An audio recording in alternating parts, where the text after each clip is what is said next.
আমরা তারা টেহাজে জমাইছে। আরে আমার কষ্ট লাগে রে, এই ফিফরায় 6 মাস লাগাইয়া খানা জমাইছে, কারায় জানি মুড়া দিয়া ফিফরার বাসা ভাঙ্গা লাইছে। আমরা তারাও 17 বছর লাগাইয়া টেহা টেহা টেহা জমাইতে জমাইতে জমাইতে জমাইতে ফলাফেন একটা দৌড়ান দিয়া কারো একটা কিতা করলো রে, মালয়েশিয়া, কানাডা, কত জায়গাত নিয়ে টেহা জমাইছ, এই টেহা লই সারা গেছে গা। এত আনন্দ করার জন্য তুমি টাকা জমাইছ, আমরা হুগিন নিবে নিয়ে হইগরা বেড়া এক বিছনাত ঘুমায়, আর তুমি এত কোটি কোটি টাকা জমাইছ। তাই সরকারের এই বাংলাদেশের জনগণের টাকা তুমি লুণ্ঠন করেছ, ঠিক কিরকম? একটা গজবে ধরছে আপনারে, আল্লাহ যেন হেফাজত করে সবাই করা হবে। কয় দল মানুষ, কথা কেনা কয় দল? বলে 1 নম্বরে গেল ওই জমানায় যারা ধর্মগুরু ছিল, 2 নম্বরে হচ্ছে যারা পুঁজিপতি টাকাওয়ালা। যারা ছিল টাকাওয়ালা ওরাও ধর্মের বিরোধিতা করেছে, নবীর বিরোধিতা করেছে। বলেন নাউজুবিল্লাহ। আচ্ছা, টাকাওয়ালারা বিরোধিতা করলো কেন? টাকাওয়ালারা শুনেছে ইসলামের একটা বিধান আছে, এই বিধানটার নাম হলো জাকাত। বিধানের নাম কি? না, কথা কেনা, বিধানের নাম কি? বিধানের নাম হচ্ছে জাকাত। তারা শুনেছে যে হালাল কামাই থেকে নেশাব পরিমাণ মাল হয়ে গেলে 2.5 টাকা হারে জাকাত দিতে হয় সরকারের তহবিলে। ওখান থেকে সরকারের তহবিল ধাতব্য প্রতিষ্ঠানে ওই টাকাগুলো বন্টন করে দেবে। যারা অসহায়, যারা নিঃস্ব, তাদের মাঝে বিলি করে দেবে। যারা হাই প্রেশার তারা রক্ত বার করবো সিরিঞ্জ দিয়ে টাইনা, আর যারা লো প্রেশার সেই রক্ত তারা শরীরের ভিতরে ডুহাই দিব। সুবহানাল্লাহ কয় না? কথাটা বুঝেন নাই? হাই প্রেশার কারক আপনারা কি জানেন? মানে উচ্চ রক্তচাপ, মানে তার শৈল রক্ত বেশি। তখন হাই প্রেশারের রক্ত শৈল যে রক্ত এমনি বেশি, এর লেগে তারা হাই প্রেশার কয়। তখন এটার ভিতরে কি আরো রক্ত দেও না খুল? এই পুঁজিপতি সমাজ হইল যার টেহা আছে তারা আরো টেহা দাও, যার মাথার তেল আছে তারা আরো তেল দাও। তো এমনি এই রক্তের সাফে যে কোনো সময় স্ট্রোক করতে পারে, তারে দিছে আরো রক্ত। আর যে তার শরীরে রক্ত নাই, শূন্য হয়ে গেছে, ফ্যাকাশে হয়ে গেছে চেহারা, চোখ বেড়াইয়া গোলো হয়ে গেছে, হাত ফাও লাড়তে পারে না, হ্যাঁ তার শরীরে 1 ফোঁটা রক্ত নাই, তারে সিরিঞ্জ দিয়ে টাইন না আরো তার রক্ত বার করে লাইতে আছে। এটা হইল পুঁজিপতি সমাজ। আর ইসলামের সমাজ হইল যার গাও বেশি রক্ত, অর্থাৎ যার বেশি টাকা তার থেকে 2.5 টাকা হারে বের করে নাও। যার টাকা নাই এই টাকাগুলো সম পরিমাণে আবার বন্টন করে দাও, আগামী বছর যেন তে নিজেই আবার 2.5 টাকা দিতে পারে। এখন আবুল আহাব ছিল সুদের কারবারি, তে ছিল সবচেয়ে বড় সুদখোর, নবীর আফন চাচা। হেতে চিন্তা করলো মোহাম্মদের ইসলাম যদি কায়েম হয় তা আমার ক্যাশ টেহারি রে, ক্যাশ টেহা দিয়ে আমার টাইন্ডা টাইন্ডা বার করে আলেব জমান্না টেহারি, কাম লাগলে টেহা যাও, খেলা সুন্দর হোক। হেতে ঘোষণা দিছে মোহাম্মদের ইসলাম আটকাও, আমার টাকা বাঁচাও, টাকা লাগলে টাকা নাও। নাউজুবিল্লাহ বলবেন না? আজও বাংলাদেশে যারা পুঁজিপতি বৈধ বৈধ নানান ভাবে যারা টাকা কামাই করে বিভিন্ন শিল্প প্রতিষ্ঠানের মালিক হয়েছে, আজকে আমার যুব সমাজকে ধ্বংস করার জন্য ওই বড় বড় শিল্প কারখানার মালিক যারা, বেক্সিমকো বলো, প্রাণ আরএফএল বলো, তারপরে সিটি গ্রুপ বলো, ম্যাগনা গ্রুপ বলো, ওরা দেখবা 31st নাইটের নামে টিএসসিতে ওপেন এয়ার কনসার্ট দেয়। আমার ছেলে মেয়েগুলো উত্তম নৃত্যে তারা পাগল হয়ে যায়, তারা নেশা করে, তারা মদ পান করে। এই দেশটার ভিতরে রাজধানীতে, খোদ রাজধানীতে 99% জন মুসলমানের দেশে আমার এই বড় বড় কোম্পানি টাকা দিয়া তারা স্পন্সর করে, ওপেন এয়ার কনসার্ট করে। 1 বৈশাখ, তারপরে আপনার বিজয় মেলা, এই 16 ডিসেম্বর, 31st নাইট, 26শে মার্চ, তারপরে 14ই ফেব্রুয়ারি, ভ্যালেন্টাইন্স ডে, এইগুলা কইরা কইরা আমার যুব সমাজকে তারা ধ্বংস করতে চায়। অথচ এই বড় বড় কোম্পানিগুলো সারা বাংলাদেশে একটা তাফসীর মাহফিলও তারা স্পন্সর করে না, ঠিক কিনা বলেন? আপনি একটা গ্রুপ, প্রাণ গ্রুপে গিয়ে বলেন যে আমরা মুরাদনগরে বড় করে একটা মাহফিল করব, আপনারা এই টাকাটা দিয়ে দেন, দেবে না। যদি গিয়া কোন যে আমরা একটা মেলা করাম, একটা ভাই কি শুরু করলেন আপনারা এখানে? যদি বলে যে আমরা মেলা করব, এখন মেলা করুণার সময় দেখবেন যে টেহা দৌন্য আছে, গানের শিল্পী আনবো, একটা ফাল দিয়া কয় এই শিল্পীটারে আনতে পারলে যা লাগে আমি দেন, কিন্তু একটা মানুষ পাওয়া যায় না যে ওই বক্তাটারে আনতে পারলে যা লাগে আমি দেব। এই কথা বলার লোকের বাংলাদেশে এখনো বড় অভাব, ঠিক কিনা? কারণ কি? কারণ কি? কারণ হচ্ছে ওই ১,৫০০ বছর আগে ওরাই নবীর বিরোধিতা করেছিল টাকাওয়ালা মানুষগুলো। এখন ওই টাকাওয়ালা মানুষগুলো ইসলামের বিরোধিতা করে। তারা মনে করে যে বৈধ পথে কামাই, ইসলাম আসলে আবার আমার কামাই চলে যায় কিনা। এই জন্য এখনও ওরা বড় বড় শিল্প কারখানাগুলো তারা শ্রমিকের টাকা মারে, ন্যায্য মজুরি দিতে চায় না। তারা কখনোই কোরআনের মাহফিলে স্পন্সর করে না, তারা স্পন্সর করে ওপেন এয়ার কনসার্টে। এইভাবে তৎকালীন জমানায় ২ নম্বরে টাকাওয়ালারা বিরোধিতা করেছে, ঠিক কিনা বলে? ৩ নম্বর, আল্লাহর নবীর যারা বিরোধিতা করেছে ৩ নম্বরে ওই মানুষগুলো, যেই মানুষগুলো তৎকালীন সমাজে সমাজ পরিচালনা করত, যারা সমাজপতি ছিল, ওরা তৎকালীন জামানায় আল্লাহর নবীর বিরোধিতা করেছে। তারা চিন্তা করে দেখেছে মুহাম্মাদের চরিত্র বড় নিষ্কলুষ, তার চরিত্রের ভিতরে কোনো কালিমা নাই। এই মক্কার কাফেরগুলো আমার নবীর নাম দিছে আল আমিন, তারা আমার নবীর নাম দিয়েছে সাদেক। তারা বলেছে নবী সত্যবাদী। এই সত্যবাদী কিন্তু আমরা নহলের মানুষ বলি নাই, আমরা বাংলাদেশের মানুষ বলি নাই, আমরা মুসলমান বলি নাই। আমার নবীকে সত্যবাদী বলেছে তৎকালীন জামানার কাফেরেরা, ঠিক কিনা? আমরা কি ওই সময় ছিলাম? আমার কথা কেন, আমরা ছিলাম ওই সময়? একটা মুসলমানও নবীজিকে আলামিন বলে নাই। আলামিন বলেছে কাফেরেরা, সাদেক বলেছে কাফেরেরা। তারা নবীর কাছে নিয়ে মাল সামানা জমা রাখছে, বিশ্বাস করছে, নেতা মানছে আবু জেহেল রে, কিন্তু নেতা মানছে আবু জেহেল রে, টেহানিয়া জমা রাখে নবীজির কাছে। সুবহানাল্লাহ কইতেন না? তো মাইনসি আবার জিজ্ঞাসা, ও তুমি দেখ তোমরা দি মোহাম্মদ রে মানো না, তো এবারের কাছে নিয়ে টেহা জমা রাখো কিতা? তাও মানি আর না মানি, এবারের কাছে যেই নোটটা দেই এই নোটটায় থাকে, নোটটাও বদলায় না। এবারে একটা টাকার আমানতের খেয়ানত করে না, তিনি আমানতদার, তিনি পরহেজগার, এই জন্য ওনার কাছে নিয়ে আমরা রাখি। এই কথাটা কইলাম ১,৫০০, খুব খেয়াল করেন, সিহন কথা তো আমরা এ করছি। ১,৫০০ বছর আগে নবীজিরে আল আমিন সাদেক এই উপাধিটি দিছে মুসলমানে না কাফেরে? আমার কথা করে, মুসলমান না কাফের? এখন যখন ৪০ বছর বয়স নবীর পূর্ণ হয়েছে, নবুয়তের ঘোষণা যখন নবীজির কাছে আসছে, নবীজিকে যে বড়াইল এসে সালাম দিলেন। সবাই আমার সাথে পড়েন, আসসালাতু ওয়াসসালামু আলাইকা ইয়া রাসূলুল্লাহ, আসসালাতু ওয়াসসালামু আলাইকা ইয়া হাবিবাল্লাহ, আসসালাতু ওয়াসসালামু আলাইকা ইয়া রাহমাতাল লিল আলামিন, আসসালাতু ওয়াসসালামু আলাইকা ইয়া শাফিআল মুজনুবিন। বলেন সুবহানাল্লাহ। নবীকে যে বড়াইল সালাম দিলেন, আল্লাহ নবী ডাক দেয়া কয়, তুমি কে? চিনলাম না। কয় আমার নাম জিবরাইল, আল্লাহ পাঠিয়েছেন। কয় কেন পাঠিয়েছেন?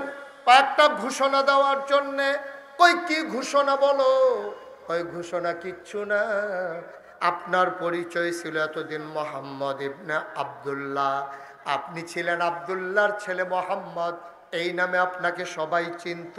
আমি আপনার জন্যে নতুন একটা ঘোষণা নিয়ে এসেছি। কয় কি ঘোষণা এনেছেন? আজকে থেকে আপনার ঘোষণা হয়ে গেল, আপনার পরিচয় মোহাম্মদ ইবনে আব্দুল্লাহ না, আজকে থেকে আপনার পরিচয় মুহাম্মাদুর রাসূলুল্লাহ।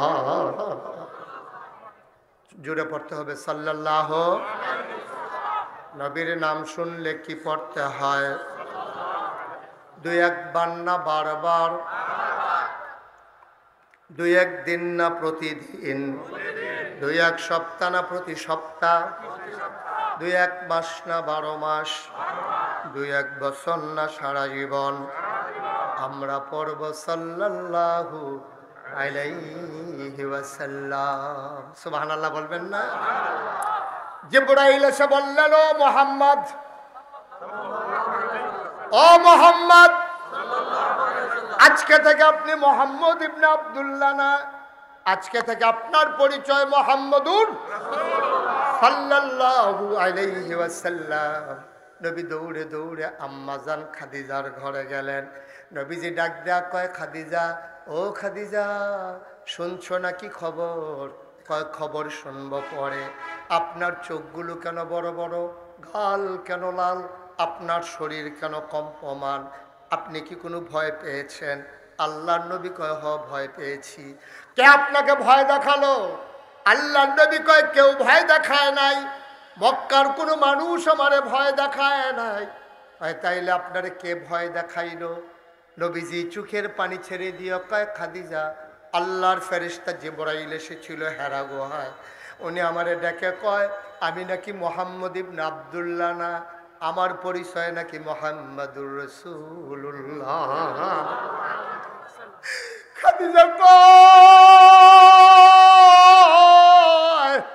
আপনি যদি মোহাম্মদুর রাসূলুল্লাহ হন তাইলে সাক্ষী থাকেন আপনি, আপনার হাতটা একটু বাড়াই দেন। আল্লাহর নবী হাত বাড়িয়ে দিলেন, আম্মাজান খাদিজা হাতটা নিয়ে চুমু খাইলেন। ডাক দেয়া কয়, নবী গো, ও নবী, আপনি সাক্ষী থাকেন, আপনি যদি হন আল্লাহর নবী, আমি খাদিজা আপনার প্রথম অনুসারী, আমি খাদিজা আপনার প্রথম উম্মত, আমি আপনার আমি প্রথম উম্মত হয়ে গেলাম। আল্লাহর নবী চমকে উঠলেন, থমকে দাঁড়ালেন, আশ্চর্যান্বিত হয়ে গেলেন। ও খাদিজা, একবার জানতে চাইলা না কে বানাইলো নবী? কবে থেকে আমি নবী? কার জন্য নবী? কতদিনের নবী? কোন এলাকার নবী? কোনো কিছু জিজ্ঞেস করলা না, তুমি বলতেছ তুমি নাকি আমার উম্মত। তুমি বুঝলা কেমনে আমি যে নবী? এবার আম্মাজান খাদিজা মুচকি হেসে কয়, এই দিনটার অপেক্ষায় ছিলাম।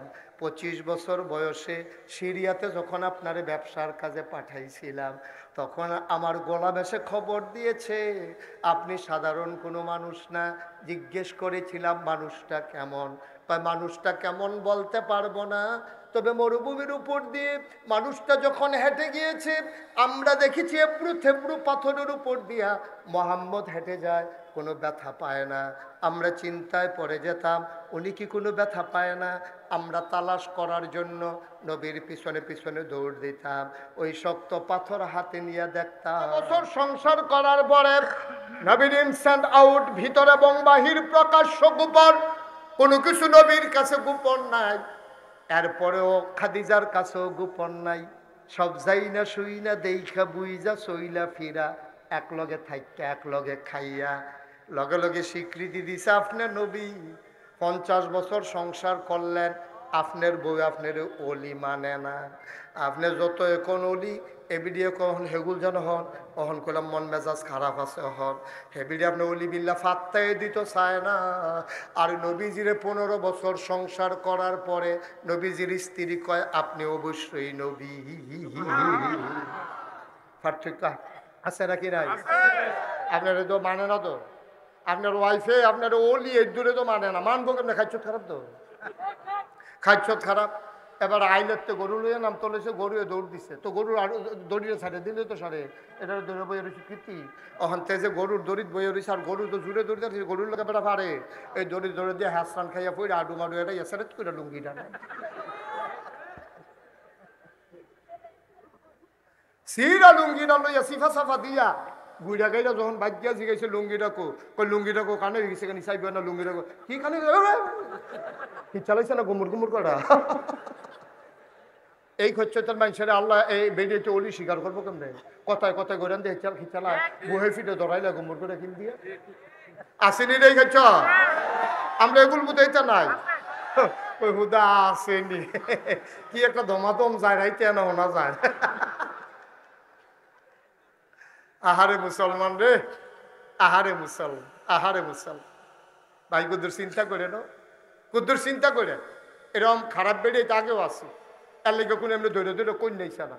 ওমরের জমানায় এক সাহাবার বউ আছিল সেতা, এবার লোকে খালি কথায় কথায় তর্ক করে। আবার তুমি যে আমার লোক এমন করো, আমি বললাম উমরের থেকে বিচার দিলাম, ধরে রাখছে কেন? এবার বুঝেন বেড়িরা কত সেতা, আপনি কি আমি ধরে রাখছি বিচার দিলে দিবে না গিয়া।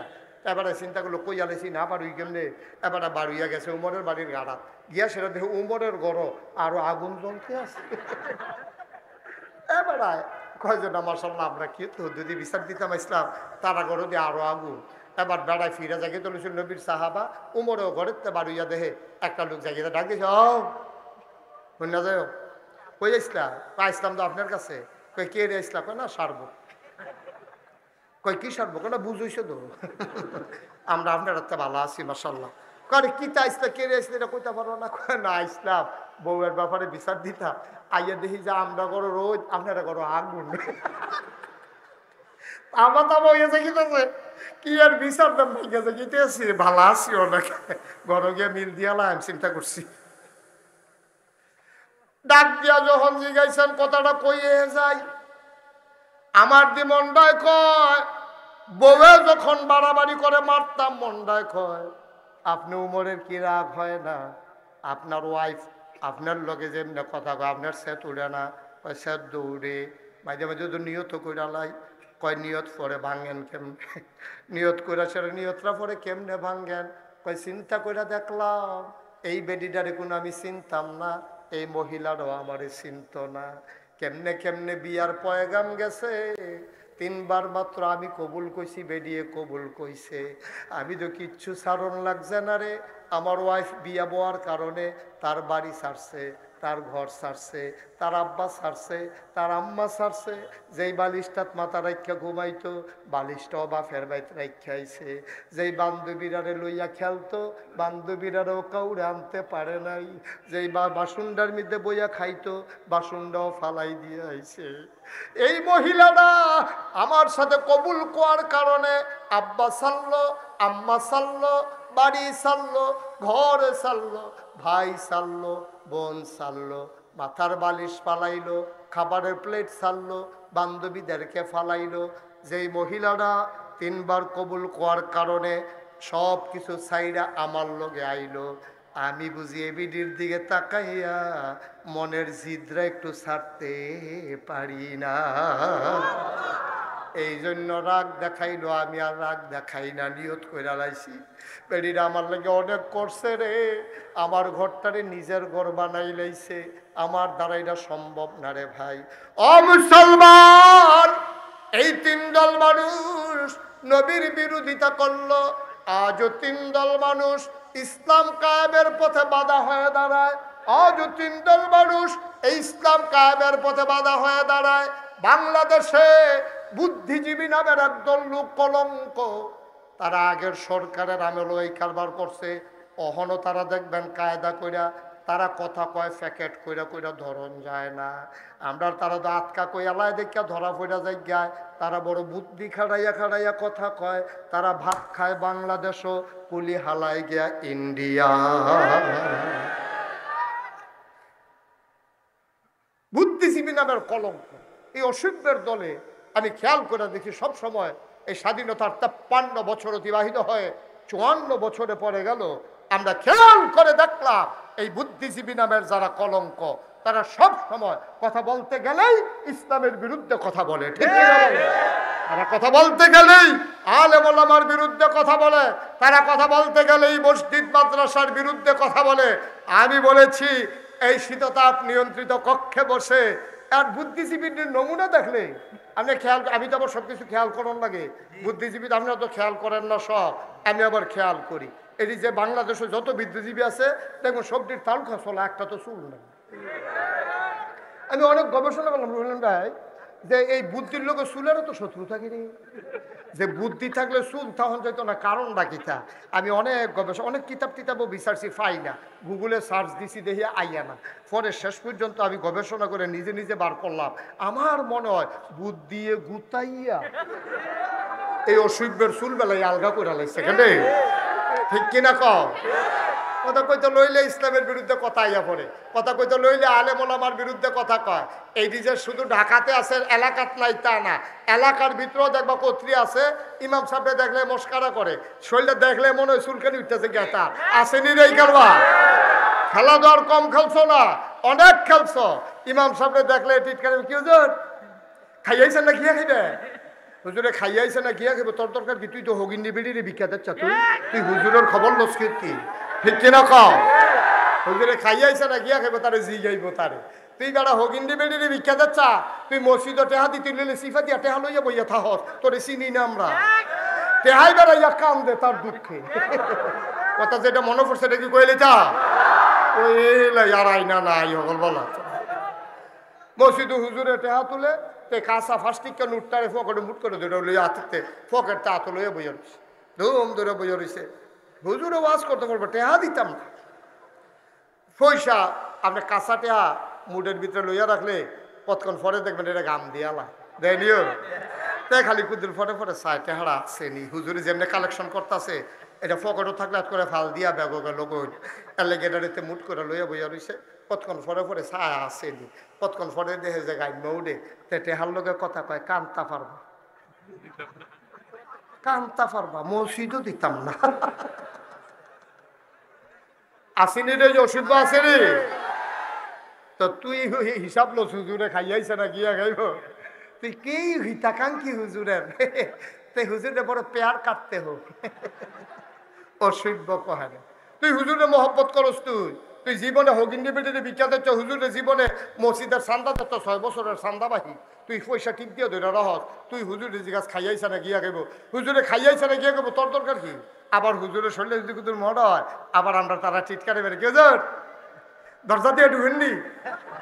হুজুরে দরজা দিয়ে ঢুক বানাইলে বেড়া কাটটা ঢুক বানাইলে উফরি দিয়ে টিন খুলে দুপুরিয়ে পড়বো, তোর সমস্যা কি?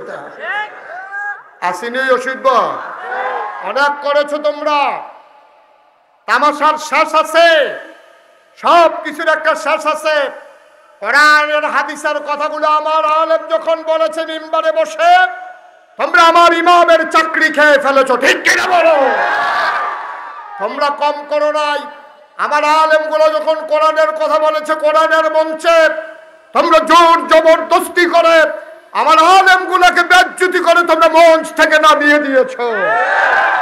আমি বলেছি যা হবার হয়েছে, এনাফ ইজ এনাফ, আর পারবে না, মানে আসবে তো লড়াই হবে।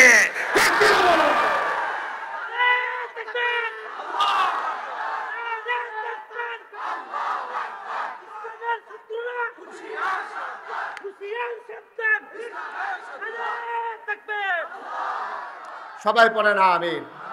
ওই যে বুদ্ধিজীবীর কথা কইছিলাম যে এটা নিয়ে এমনি ফাইতেন না। আমি দাউদ কান্দি বাফিলো যখন কইছি এটা নিয়ে অসুবিধার দল ইসলামের বিরুদ্ধে কথা কয়, এক বুড়া বেড়া ফাল দিয়ে খেয়ে করতে কৌ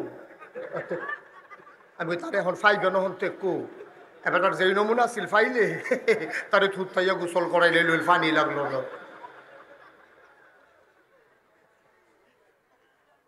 এটি সবসময় পাওয়া যায়, হয়তো 2টা 2:30টার সময় টক শুকর টেলিভিশনের ভিতরে পাওয়া যায় রে। কি মরাইয়া মরাইয়া ফেসাইয়া ফেসাইয়া ঘুরাইয়া ঘুরাইয়া জিলাফির মতো এমনি লাইরা লাইরা কথা কয়, আসেনি রে না? নিজে ধরাত পড়ে না, আনে মোলামারে চিত্রিত করতে চাই। বলেছি ঢাকা রাজধানীতে শীততাপ নিয়ন্ত্রিত কক্ষে বসে তুমি ইসলামের বিরুদ্ধে কথা বলো। তুমি ভুলে গেছো এই দেশের নাম বাংলাদেশ। এই দেশে 92% জন লোক মুসলমান। এই দেশ শাহজালালের দেশ, শাহপরানের দেশ, তিতুমিরের বাসার কাল্লার দেশ। এই দেশ সিনে টান টান করে দাঁড়িয়ে থাকা আমার আবু সাইদের দেশ। আমার আবু সাইদ, তার 3টা গুলি করা হয়েছে, একটাও তার পিঠে ঢুকে নাই, সবগুলো তার বুকে ঢুকেছে। এই মুসলমানের দেশে, যেই দেশে মসজিদের দেশ, মাদ্রাসার দেশ, যেই দেশে এশার নামাজ পড়ে মানুষ দুরূদ পড়তে পড়তে ঘুমোতে যায়, যেই দেশে ফজরের আজান শুনলে মানুষের ঘুম ভাঙে, এই দেশে তুমি টকশুর নামে চ্যানেলের ভিতরে তুমি ইসলামের বিরুদ্ধে কথা বলো, আলেম ওলামার বিরুদ্ধে কথা বলো। আমি বলেছি এই মুসলমানের দেশে রাজধানীতে বসে শীততাপ নিয়ন্ত্রিত কক্ষে পুলিশ পাহারায় ইসলামের বিরোধিতা করা সহজ, পাল্লা নহলের জমিনে এসে বলো পিঠের চামড়া নিয়ে ঢাকা দেওয়া যাবে না। তামাশার একটা শেষ আছে। মুসলমান মন দিয়ে শোনো রে ভাই, আল্লাহর নবী 3 দল মানুষ বিরোধিতা করলো, কতভাবে কত প্রস্তাব নবীকে দেওয়া হলো। শেষ পর্যন্ত প্রস্তাব দেওয়া হল, চলে আসো। দিনের মাসের ভিতরে দিন আছে 30টা। কথা কইতেন না? কয়টা? মাসের ভিতরে দিন আছে 30টা। মোহাম্মদ কি বলতে হবে? জেনারেটর আর লাইট একসাথে কানেকশন দিছ, মাইকার লাইট। কে শিখেছে সব? এখন যে আমি হ্যালো বললে লাইট অফ হয়ে যায়, দেখতে পাচ্ছ তুমি? সবলা লোড যাবে কার উপর দিয়ে? এখন তুমি এক জেনারেটর রাজি ভাড়া আনছো কেন তুমি? সবাই পড়ে না আমিন। কোনোদিন এই কাজ করবা না। মালিককে বলে দেবা, যারা ভাড়া নিতে আসে যে 2 জেনারেটর লাগবে, মাইকার লাইট 1 জেনারেটর চলবে না। বলে দিবা, ভাল লাগলে নিব, না হইলে নাই। তোমার মাইকের বদনাম করো গিফটটা। এত লোভ করলে কি আর নামকরণ দেব? লোভ আর নাম এক লোক হয় না। আমিন কর, জোরে কর। এই যে দেখছো আমি টান দিতে পারি না, লাইট অফ হয়ে যায়। সবাই পড়েন আলহামদুলিল্লাহ। Okay fine. সামনে আপনারাও মাইক আনতে ওইভাবে আনবেন। মাইকের একটা জেনারেটর, লাইটের আরেকটা জেনারেটর। এটা কি সমাধান হইলো? লাইট অফ করার সমাধান হইলো? সবাই পড়েন আমিন। দাও এটা আমার এবারে বন্ধ করে দিতে পারলে আরো উফু করিব বলা। সবাই পড়েন মারহাবা। যেই কথাটুকুন বলছিলাম, এই নবীজি এরপরেও কি থেমে গেছে না দাওয়াত দিছে? থেমে গেছে? কোথাও কত ঝামেলার ভিতরে যাওয়ানোর দরকার নাই, এই কথা কইছে। তো আগে যেমন ঝামেলা লইয়ে ইসলাম প্রচার করণ লাগছে, আজকের এই 2024 সালে এই মুহূর্তে ঝামেলা নিয়েই ইসলাম নিয়ে আগাই যাইতে হবে। ঠিক কিনা কও? ঝামেলা আগের থেকে কমছে না বাড়ছে? ঝামেলা আরো বাড়ছে। আপনি এই পথে চলবেন কিনা সিদ্ধান্ত নেওয়ার দায়িত্ব আপনার। আপনি যদি মনে করেন যে হ্যাঁ ঝামেলার যাইতাম না, তাহলে ইসলামে থাকার সুযোগ নাই আপনার। আর আপনি যদি মনে করেন আমি ইসলামের পথে চলতে চাই, তাহলে এই পথ কখনো কুসুমাস্তীর্ণ নয়, এ পথ কণ্টকাকীর্ণ, এ পথ কাটা বেছানো। এ পথে চলতে গেলে রক্ত ঝরবে, পিছ ডালা পথ রক্তে রঞ্জিত হবে। এ পথে চলতে গেলে মামলা হবে, এ পথে চলতে গেলে হামলা হবে, জাল জুলুম নির্যাতন হবে, প্রয়োজনে জীবন দেওয়া যাবে, ঈমান দেওয়া যাবে না। রাজি আছো কিনা হাত তুলে দেখো। সবাই পড়ে না আমিন, জোরে পড়ে না আমিন। এ পথ বড় কঠিন পথ বাবা। এ পথে যারা চলেছে তারা জীবনে চামড়া লইয়া যাইতে পারছে না, কাফল লইয়া যাইতে পারছে না, মাথার টুপি লইয়া যাইতে পারছে না। এই পথে চলতে গেলে কাফের বেদিনারা, ইসলামের দুশ্মনেরা তোমাকে ছেড়ে দেবে না। ঠিক কিনা কও? ১,৫০০ বছর আগে নবী যখন দাওয়াত দিছে, তখন নবী দিতে মক্কায় থাকতে দিছে নাকি? কই আমরা নহলের কোনো মানুষ এখান থেকে কেউ যাওয়া লাগে নাই। আপনার নহল সমূহের একটা লুকও ফন্ডারফুল যাওয়ান লাগছে না। ফন্ডারফুলের একটা লুকও ইসলাম মানার কারণে নহল আসা লাগে নাই। মুরাদনগরের কোনো লোক দেবিদ্দার যাওয়া লাগে নাই, দেবিদ্দারের কোনো লোক মুরাদনগর আসা লাগে নাই। অথচ নবীজি যখন দিনের দাওয়াত দিয়েছেন, তিনি থাকতে পারলেন না মক্কায়, তাকে চলে যাওয়া লাগলো মদিনায়। ঠিক কিনা কও? এটা কি বানানো গল্প না সত্য কথা? এটা কি বানানো গল্প না সত্য ইতিহাস? সত্য ইতিহাস হচ্ছে নবীর জন্ম মক্কায়, শৈশব মক্কায়, কৈশোর মক্কায়, তারুণ্য মক্কায়, যৌবন মক্কায়, বিয়ে করলেন মক্কায়, নিজের বাড়ি মক্কায়, শ্বশুর বাড়ি মক্কায়, মেয়ে বিয়ে দিলেন মক্কায়, বেআইর বাড়ি মক্কায়, ব্যবসা করলেন মক্কায়, লেনদেন করলেন মক্কায়। তিনি থাকতে পারলেন না মক্কায়, চলে যাওয়া লাগলো মদিনায়। ঠিক কিনা কর? তুমি এত লাটসা বইছো নাগাইশের বিশ্বাস, তুমি তো নাগাইশ সেইটা দিয়ে আরেক গ্রামও যাওন লাগে না। কারণ যাওন লাগে না কেনে, আমারও যাওন লাগলো।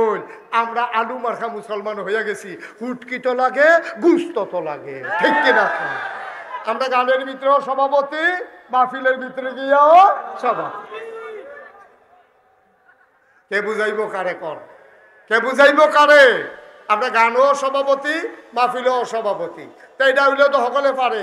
আপনি উড়ুস গিয়েও সম্ভব, জাফত গিয়েও সম্ভব, কতক্ষণ পরে শুভ হালকাতে আনো গান হইব আপনি জানেন। আপনি ওই এলাকার মসজিদের ইমাম, আপনার নিচে মিলাদ ফইরা দিতেন। আপনি মাগরিবের পরে মিলাদ ফইরা, সহালে ফজর ফইরা মিলাদ ফইরা তারা শুভ হালকাতে গদি সাইড শুরু করবো। আপনার নিচে বরকতের লেগিয়া আপনি একবার জিগাইলেন না, ও আমি গেলেগা কিতা বাজাইবেন? একবার জিজ্ঞেস করা দরকার ছিল নাকি ছিল না? আপনি তো জানেন, আপনি গেলে গায়ে গান বাজা শুরু হইব, তাহলে গানটার আপনি উদ্বোধন করে দিয়ে আইলেন, দেয়া হইব কিয়ামতের ময়দান। আপনি কি করলেন? ফ্যাট মাটিত লাগাইয়া থাকেন, কামলাকে আমফাতা সাবাইয়া খাইয়া, কাম লাগলে টিউবওয়েলের পানি খাইয়া থাকেন, তারপরেও সুদ খুনের বাদ ঘুষ খুনের বাদ দাওয়াত খাবেন না। সবাই কোন আমিন। কথা মনে থাকবে ইনশাআল্লাহ। নবীজি আপোষ করে নাই, করলে পারতো, কইরা লাইলে পারতো। তারা মিটিং বইয়া লাইছে, নবীরে মাইরা লাইব, কথা আছে নিরহ, নবীরে মাইরা লাইব। তারা মিটিং করছে, নবীজিকে আবু বকরে ডাক দিছে, আবু বকর। নবী আবু বকর কয় লব্বাইক ইয়া রাসূলুল্লাহ। মাত্র একটা ডাক দিছে, খেয়াল করে, মাত্র একটা ডাক দিছে। কয়টা? মাত্র একটা ডাক দিছে। আবু বকর, আবু বকর কয় লব্বাইক কয়ে দরজা খুলে দিছে। নবীজি কয় আবু বকর তুমি রাইতে ঘুমাও না? কয় হ্যাঁ ঘুমাইবো না কেন? কয় তো এক ডাকে টের ফেলে কেমনে? কয় ইয়া রাসূলুল্লাহ আপনি যে একদিন কইছিলেন রেডি থাকিস, এরপরের থেকে আমি ঘুমাই, তবে বিছনাত না, দরজায় দাঁড়াইয়া দাঁড়াইয়া। আর আস্তে কোন সুবহানাল্লাহ। আমি ঘুমাই, বিছানায় যাই না, ঘাড় ঘুম হয়ে যাবে। আমার নবী যদি এসে দাঁড়িয়ে থাকে, কাফেরেরা যদি আক্রমণ করে, আমি পিঠ লাগাইয়া দাঁড়াইয়া দাঁড়াইয়া ঘুমাই। আল্লাহর নবী বললেন চলো চলে যাই। বের হয়ে গেলেন আবু বকর। নবীজি আবার হাঁটলেন মদিনার উল্টা পথে। আবু বকর কয় গুস্তাখি মাফ করে দিজিয়ে, বেয়াদবি মাফ করবেন, আমরা বোধহয় উল্টা পথে চলতেছি। নবী আমার, আপনি কি মদিনার রাস্তা ভুলে গেছেন? আল্লাহর নবী কয় মদিনার রাস্তা আমি ভুলে যাই নাই, মক্কার মানুষগুলারে মদিনার রাস্তা ভুলাই দিতেছি, ওরা যেন আমার উল্টা পথে না খুঁজে। এই জন্য আমি উল্টা পথে যাচ্ছি, ওরা খুঁজবে মদিনার পথে। আবার নবীজি চলে গেলেন উল্টা পথে, মদিনা যে এই দিকে চলে গেলেন আরেক দিকে। সকাল হয়ে গেল, সূর্য হেসে হেসে উঠল। আবু বকর চিন্তিত হয়ে গেলেন, এবার বোধহয় ধরা পড়ে যাব, রাখালেরা বের হয়ে যাবে, আমাদেরকে দেখে চিনে ফেলবে, দারুন নাদুয়াই নিয়ে আমাদের হত্যা করা হবে। আবু বকর ডাক দেয়া কয় নবী গো, ও নবী আমরা বোধহয় ধরা পড়ে যাব। আল্লাহর নবী মুচকি হেসে কয় ওয়ালা তাহিনু ওয়ালা তাহজানু ওয়া আনতুমুল আ'লাউনা ইন কুনতুম মুমিনিন। ও আবু বকর চিন্তার দরকার নাই, ওয়ালা তাহিনু ওয়ালা তাহজানু, তোমাদের ভয় নাই, আমাদের কোনো পেরেশানি নাই, আমরাই হব সফল কাম। ইন কুনতুম মুমিনিন, যদি আমরা মুমিন হইতে পারি, কোনো চিন্তার দরকার নাই, আমরা এক আল্লাহর উপরে অবিচল আস্থা আছে, আমরা ধরা পড়ে যাব না রে আবু বকর। দেখ দেখ দেখ কোথাও লুকানোর কোনো ব্যবস্থা আছে নাকি? আবু বকর গিয়া দেখে পাহাড়ি একটা গুহা। এবার নবীজি ঢুকতে চাইলেন, আবু বকর সামনে হাত ছড়িয়ে দাঁড়ালেন, গুস্তাখি মাফ কর দিজিয়ে ইয়া রাসূলুল্লাহ, আপনি গুহার ভিতরে ঢুকবেন না। কয় কেন ঢুকবো না? কয় ঢুকবো আমি আগে। কয় কেন তুমি আগে ঢুকতে চাও? কয় গুহার ভিতরে সাপ থাকতে পারে, বিচ্ছু থাকতে পারে, আপনারে কামড়ে দিতে পারে, এই জন্য আমি আগে দেখে আসি।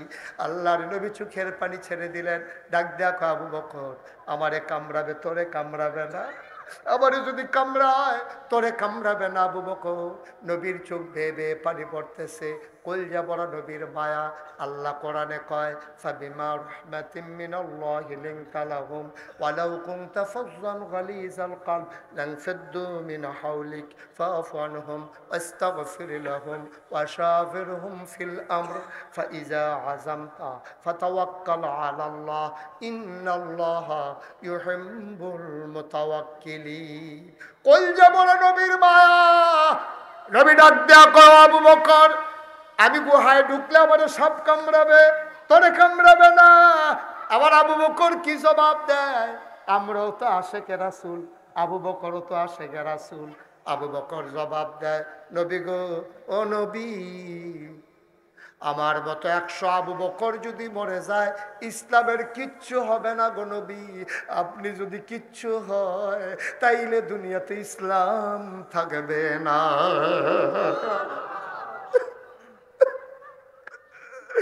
আমার মতো 100 আবু বকর যদি মরে যায় কিচ্ছু হবে না ইসলামের। আপনি না থাকলে ইসলাম থাকবে না গো নবী, আমাকে আগে যাইতে দিন। আবু বকর আগে ঢুকলেন, সব দেখে শুনে তিনি বাইরে এসে বললেন, আহলান সাহলান মারহাবা, মোস্ট ওয়েলকাম, এই গুহার ভিতর আপনাকে স্বাগতম। নবী ঢুকলেন, বললেন, মাশাআল্লাহ, সুন্দর গুহা। আবু বকর ক্লান্ত পরিশ্রান্ত দেহ, একটু আরাম নিতে মন চায়। আল্লাহর নবী বললেন, আর আবু বকর আসন পেতে বসে গেলেন। আল্লাহর নবী কুলে মাথা রেখে শুয়ে পড়লেন। আলতো করে হাত বুলিয়ে দেয় আবু বকর, চুলের মাঝে বিলি কেটে দেয়। আবু বকরের আদর পেয়ে নবী ঘুমিয়ে পড়লেন। আবু বকর তাকাইয়া দেখে গুহার চতুর্দিক দিয়ে শুধু গর্ত আর গর্ত, সাপের জিহ্বা দেখা যায়। আবু বকর মাথার পাগড়িটা ছিললেন, টুকরা টুকরা করলেন, টুকরা টুকরা করে সবগুলো গর্ত বন্ধ করলেন।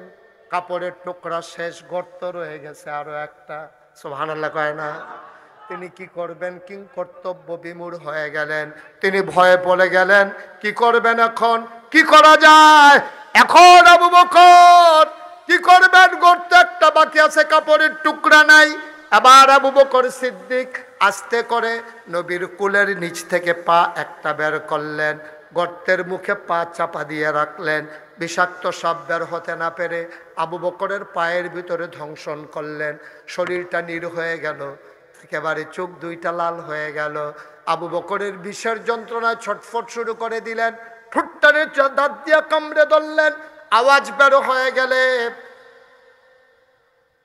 আওয়াজ যদি বের হয়ে যায় তাইলে আমার নবীজির ওই যে কি কয় ঘুম ভেঙে যাবে।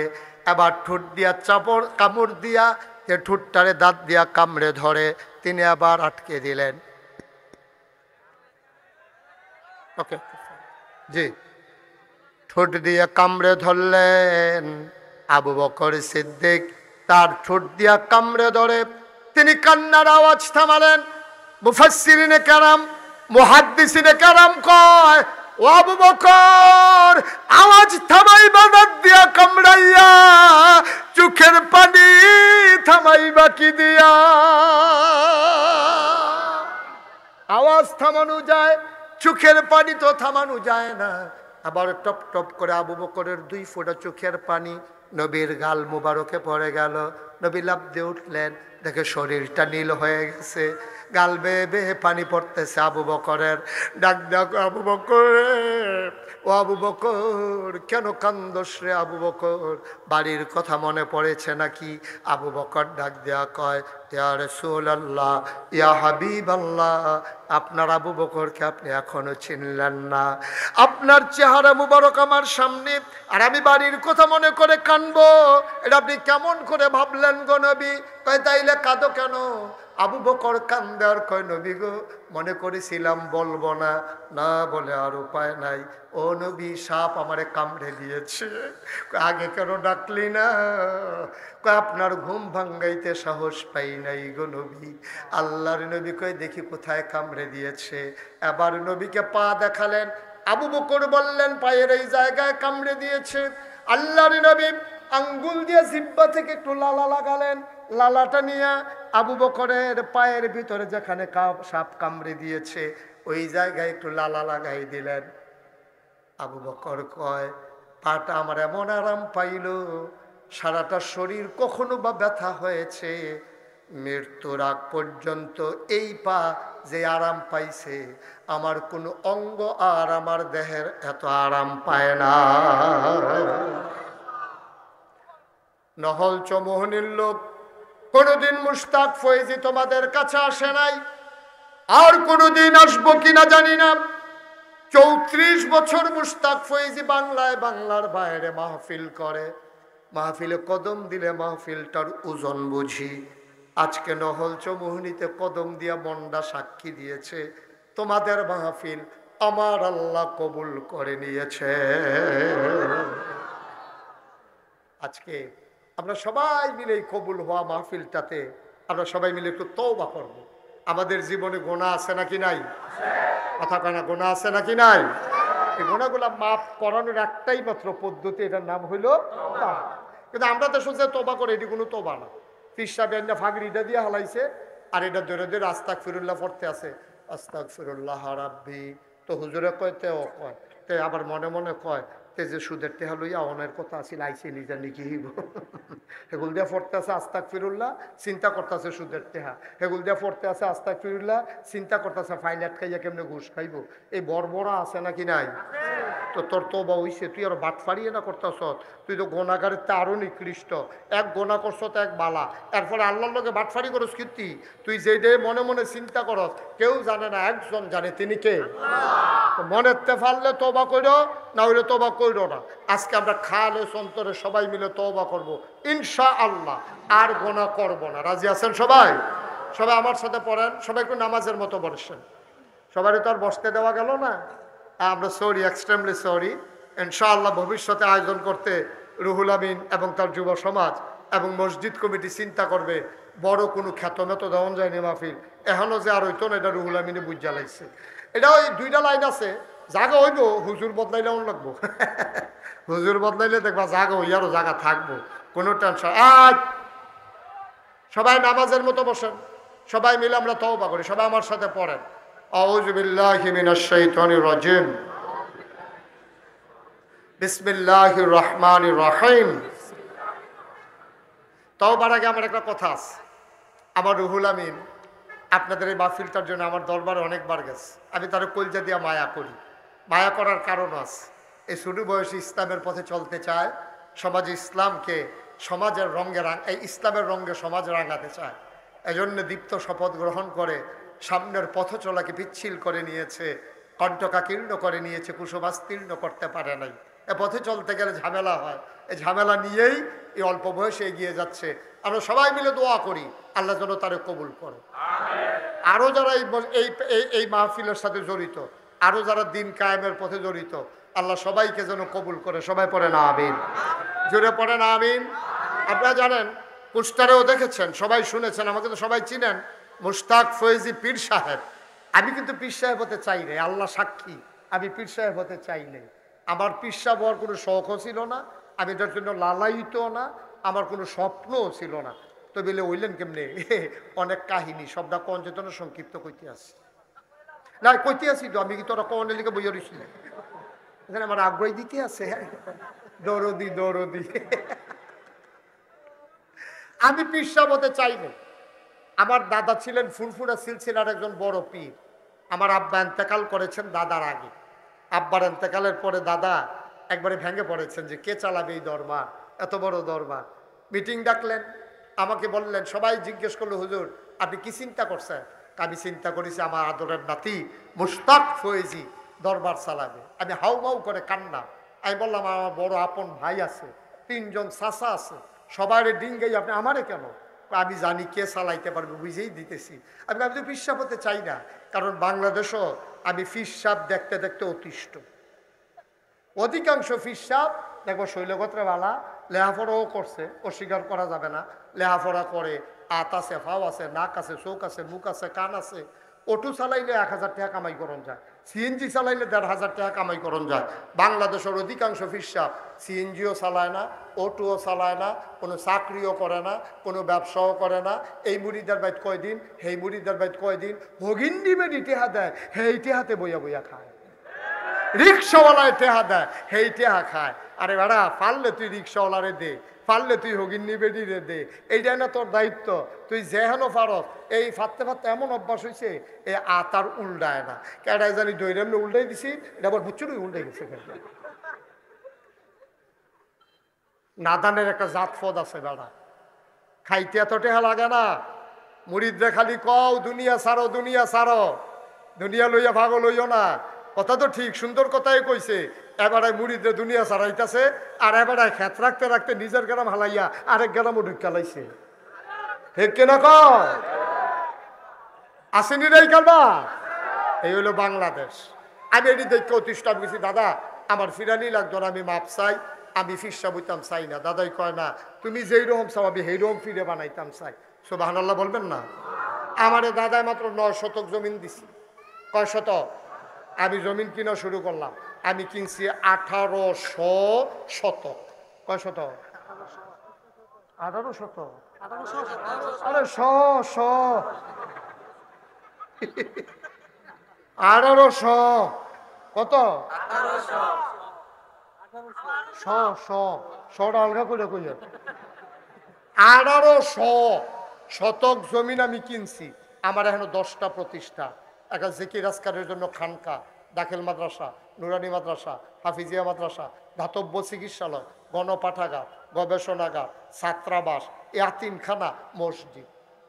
মার হাবা কন্যা কেন? আমার এখনো মসজিদ আসিল টিনের ঘর। চিন্তা করলাম আমার বাসাম কয় বছর, বাংলায় কথা কয় এমন খুব কম লোক আছে যে মুস্তাক ফৈজির নাম উঠছে না। চিন্তা লাইছে যখন কামো লাগাই লাইছি নারা, আমার লাইগা দেওয়ার দরকার নাই। আল্লাহ আমার অনেক দিছে আলহামদুলিল্লাহ। এবার আমি নিয়ত করলাম দৃষ্টিনন্দন স্থাপত্য শৈলী মণ্ডিত মুসলিম বিশ্বের এক অনন্য নিদর্শন বিশাল করে একটা হাসপাতাল, একটা মসজিদ করব। মার হাবা বলবেন না? আমি 20,000 স্কোয়ার ফুট, 20,000 স্কোয়ার ফুট, যারা শিক্ষিত তারা বুঝা লাইছে, এবারে বুঝা লাইছে দেখে এবারে নাই, এবারে এসি ভাজিয়া লাইছে। 20,000 স্কোয়ার ফুট খেলা মানে বুঝছো? এই মাঠটার কয় গুণের সমান হইব? মার হাবা কন্যা কেন? এই এই বুজুর্গ কইছেন আপনি? আল্লাহর ওলি কি করতে আছে এবারে শরীরটা লইয়া? এটা কই রাখবো শরীরটারে? জায়গা বিচারে মারা শরীরটারে রাখবো বেড়ায়, কতক্ষণ ফালার লগে যায়, কতক্ষণ বেড়ার লগে যায় না, যা করতে আছে শরীরটা লইয়া বেড়ায়।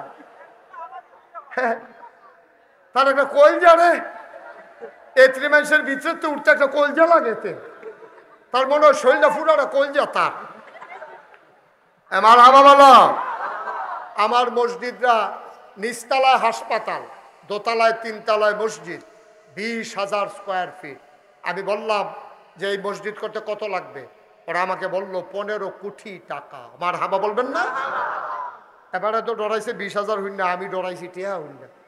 15 কোটি টেহা যখন কইছে শরীরে একটা কাপ দিয়া শীতের ভিতরে কফালো গাম জমা গেছে, নাইয়ার একটা মশা দিয়া লাইছে তোর। যে গেলাম কত কইলি? 15 কোটি। আমি জীবনে 1 কোটি একখানো দেখ সত্যি। আরেকবার রুফরে সাফাই দিতে তো ভালোই লাগবে। 15 কোটি টিহা যা মনে হয়ে দিয়ে তাই কয়, ডরাইয়েন না, নিয়ত করে রাইন মালাম। আমি নিয়ত করলাম কি দিয়া? তো করেন একটা নিয়ত। তখন বেড়াইতের মতো একটা নিয়ত করলাম, আল্লাহ জীবনে বাসা আমার কয় বছর, মাহফিলে তো কইরা লাইছি 34 বছর, জীবনে তো অনেক টেহা লাড়াছাড়া করলাম, যাও এটা যখন আইকা লাইছে কাটাকাটি যাইতাম না, 1 বছরে যত টেহা মাহফিলে হাদিয়া পাই, পুরো 1 বছরের হাদিয়া আমি আমার মসজিদে দান করে দেবো ইনশাআল্লাহ। আমি 1 লগে 25 লক্ষ টাকা দিয়া তারপরে মসজিদের কাজ শুরু করছি। 1 তলার ছাদ হইছে জুন মাসের 1 তারিখ। ইঞ্জিনিয়ারে উনি ওই যে নীল শার্ট গাও দিয়া যাইতেছে, উনি হইলো আমাদের ভিতরে অলি পাওয়া গেছে। না না, এটাকে শয়তানি না তো, উনি দোয়া করছে কারেন্টটা গেলে উঠতে গেল গল, ওনার দোয়া কবুল হইছে। হ্যাঁ, ওনার দোয়া কবুল। উনি দোয়া করছে, আল্লাহ এমনি তো যাইতাম পারতাছি না, কারেন্টটা গেলে উঠলাম ওই তো, আল্লাহ এবার দোয়া কবুল করছে। তো এবার আল্লাহর ওলি না, খালা মনে করছে এবার। আমার হাবা বলো, আমার 1 তলার ছাদ হয়েছে জুন মাসের 1 তারিখ। ইঞ্জিনিয়ারের ছাদের পরে আমার ডাক দিয়ে নিয়ে হুজুর ওই যে 15 কোটি কইসলাম ওই তো না। আমি ওই কি তৈব? 30 কোটি টাকা লাগবে। আমি কই দূরে বাস আছে, হ্যালো দূরে ফিটা দে আমার, মসজিদ করতাম কইলাম করে। বেড়া তোরা কি শুরু করছো তোরা? হুজুর এই টেনশন করে না হয়ে যাবো গা। গত কালকে, হ্যাঁ আজকে আমি দরবার থেকে বের হলাম, আমি দেখলাম আমার মসজিদের পেছনে খরচ হয়ে গেছে 4 কোটি 85 লক্ষ টাকা। মার হাবা বলবেন না? আমি দিছি কয় লাখ। তো বাহিতে হাইলো করতে হগিন্নি বেড়ি ভিক্ষা করে যাইতে লয়, কয়ে কি তো হ্যাঁ কয় মসজিদ বেড়ি চাউল ডিউবুত করে ডাইলা দিয়া ডাকছিল তো গেছে গা। আমি তো ভিক্ষা করে কত কামাই করছি, মসজিদে দিলাম, আমি গরিব মানুষ আর পারলাম না। সিএনজিওলা অটোওয়ালা দাঁড় করাইয়া মসজিদে টাকা দিয়ে যায়। কত মানুষের টাকা এই মসজিদে যে ঢুকছে, আলহামদুলিল্লাহ বলবেন না? আমি মাহফিল শেষ করে যখন দরবারে যাই, মসজিদের ছাদে উঠে দাঁড়ায় দাঁড়ায় কান্দি, আল্লাহ আমি যে এত বড় একটা কারবার শুরু করলাম, 30 কোটি টাকা বাজার, আমি গরিব মানুষ, আমি কেমনে কি করতাম? আল্লাহ তোমার বন্ধু নবী কইছে, মাম বানা লিল্লাহি মাসজিদান বানাল্লাহু লাহু বাইতান ফিল জান্নাহ, যে দুনিয়ায় মসজিদ বানাবে আল্লাহ নাকি জান্নাতে তার জন্য ঘর বানাবে। আল্লাহ তুমি দয়া করে এই মসজিদটা যে একটা টেহা দিছে, তুমি কইলাম তোমার বন্ধু নবীর কথা অনুযায়ী জান্নাতে একটা ঘর বানাই দিও। আমিন বলবেন না? আমি কান্দি, আল্লাহ আমি যদি মরে যাই এই মসজিদের কাজ কে শেষ করবে? এত বড় এই কে এইটার দায়িত্ব নেবে?